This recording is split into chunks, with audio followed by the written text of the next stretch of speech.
Assalamualaikum warahmatullahi wabarakatuh. Halo anak-anak kelas 3.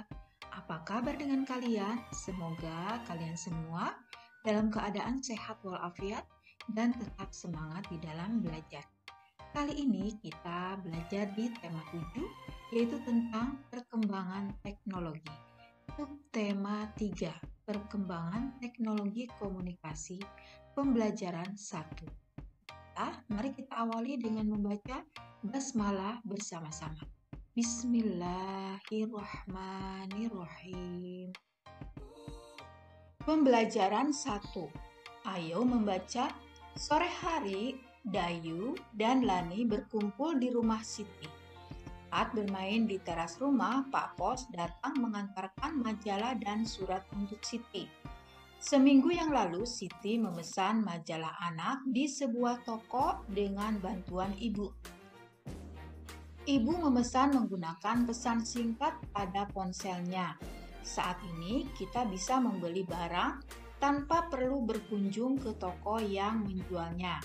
Siti mengajak Dayu dan Lani untuk membaca majalah tersebut bersama-sama. Salah satu wacananya tentang sejarah komunikasi. Siti, Dayu, dan Lani tertarik membaca sejarah komunikasi. Bacalah teks berikut. Di sini ada teks yang judulnya Sejarah Komunikasi. Komunikasi adalah cara menyampaikan gagasan antar manusia. Pada awalnya, komunikasi dilakukan secara tatap muka dan pesan disampaikan secara lisan. Namun kebutuhan untuk menyampaikan informasi secara tidak langsung juga sangat diperlukan, sehingga ilmu tentang komunikasi semakin berkembang. Ada bermacam-macam cara menyampaikan pesan dari jauh. Suku India menggunakan asap sebagai tanda pesan. Di Indonesia dikenal adanya kentungan. Kentungan digunakan untuk menyampaikan tanda bahaya bagi warga. Selain kentungan, gong dapat menjadi pilihan sebagai penyampaian pesan. Salah satu penyampaian pesan secara tertulis adalah melalui surat. Sebelum adanya kertas, surat ditulis di atas daun lontar. Pada saat mesin cetak telah diciptakan, alat komunikasi berkembang melalui surat kabar atau koran. Setelah surat kabar, media komunikasi seperti radio, televisi mulai berkembang.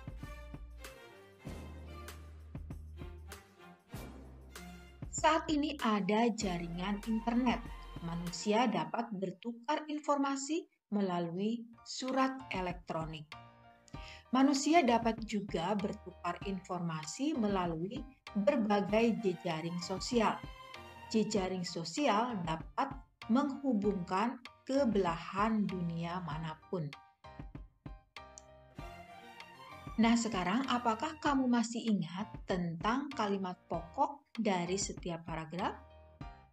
Tuliskan kalimat utama atau kalimat pokok setiap paragraf di bawah ini. Nah, di sini paragraf pertama, kalimat utamanya atau kalimat pokoknya adalah komunikasi adalah cara menyampaikan gagasan antar manusia. Kemudian paragraf kedua, ada bermacam-macam cara penyampaian pesan dari jauh ya. Nah, anak-anak, jadi kalimat pokok atau kalimat utama itu biasanya berada di awal paragraf ya. Nah, ini ada di awal paragraf 1 dan paragraf kedua. Kemudian paragraf ketiga.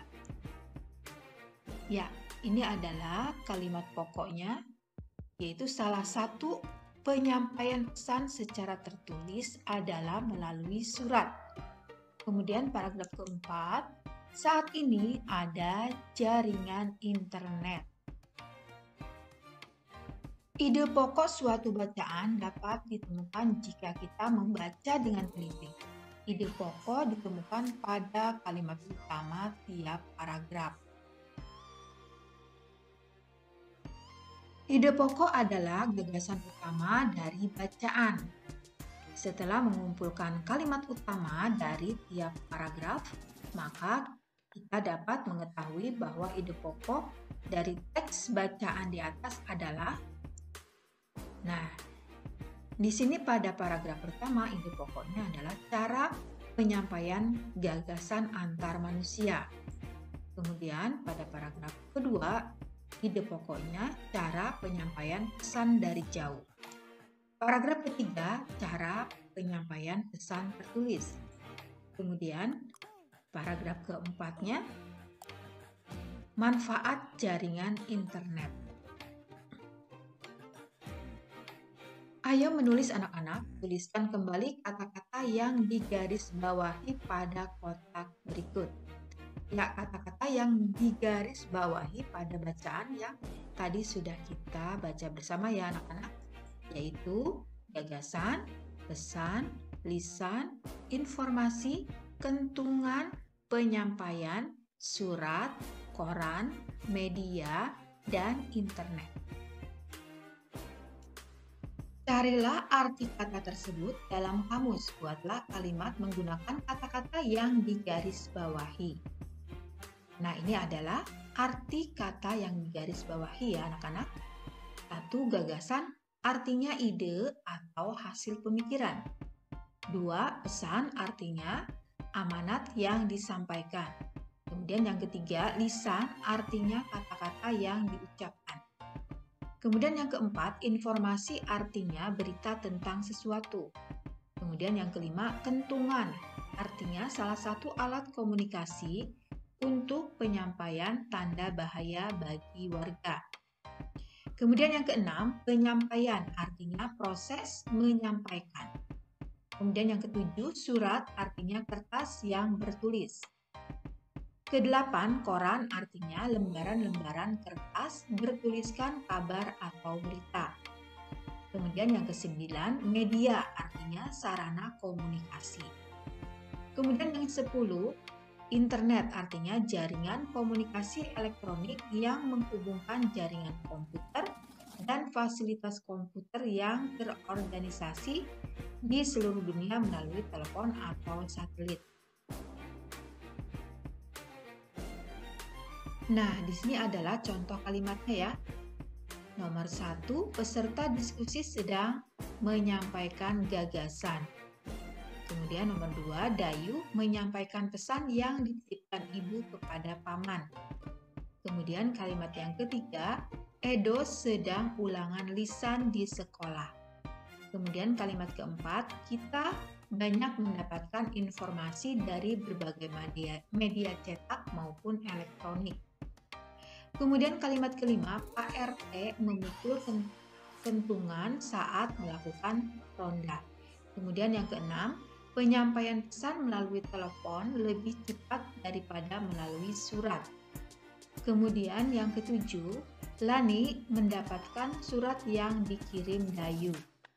Kemudian yang kedelapan, Ayah membaca koran setiap pagi. 9. Kita mendapatkan informasi melalui berbagai media. Yang ke-10, Kakak memakai internet untuk bermain game. Ayo mengamati. Siti mendapat kiriman kartu ucapan terima kasih dari toko majalah yang pernah Siti pesan. Kartu tersebut cantik sekali. Kartu itu disebut kartu pos. Unsur garis, bidang, dan warna pada kartu pos menarik untuk dilihat. Nah, amati hiasan pada kartu pos berikut. Ayo berkreasi. Siti mengajak Dayu dan Lani membuat kartu pos. Siti menyediakan karton seukuran kartu pos. Selanjutnya, Siti, Dayu, dan Lani menghias sekeliling kartu pos dengan karya hiasan. Buatlah hiasan yang sama seperti Siti dan teman-teman pada kartu pos di bawah ini. Nah, kalian bisa berkreasi ya dengan memberikan hiasan yang kalian sukai ya. Ini hanya sebagai contoh saja. Ayo mengamati. Siti, Dayu, dan Lani telah selesai menghias sekeliling kartu pos dengan karya hiasan. Amati gambar kartu pos yang telah dihias. Kartu pos mempunyai 4 tepi. Jumlah panjang keempat tepinya disebut keliling kartu pos. Persegi panjang mempunyai 4 sisi. Jumlah panjang keempat sisinya disebut keliling persegi panjang. Setiap bangun datar memiliki keliling. Kita dapat menemukan keliling dari setiap bangun datar dengan mudah. Keliling bangun datar adalah jumlah panjang sisi. Ayo berlatih amati berbagai bentuk bangun datar yang ada di kelasmu ya. Temukan kelilingnya bersama temanmu. Amati gambar-gambar di bawah ini. Tebalkan sisi-sisi yang membentuk keliling dari bangun tersebut. Nah, contohnya seperti pada gambar ini ya anak-anak. Kalian bisa menebalkan sisi-sisinya ya. Nah, di sini ada kegiatan bersama orang tua. Orang tua membimbing siswa dalam mengidentifikasi keliling berbagai bangun datar yang ada di dalam rumah. Nah, anak-anak sampai di sini dulu pembelajaran kita untuk kali ini. Terima kasih ya kalian sudah menonton videonya hingga akhir. Semoga bermanfaat dan dapat membantu kalian di dalam menyelesaikan tugas-tugas dari sekolah. Dan yang lebih penting adalah kalian bisa memahami materi yang ada pada pembelajaran kita kali ini. Baiklah, mari kita tutup dengan membaca hamdalah bersama-sama. Alhamdulillahirabbil alamin. Wassalamualaikum warahmatullahi wabarakatuh. Sampai jumpa lagi di video berikutnya ya.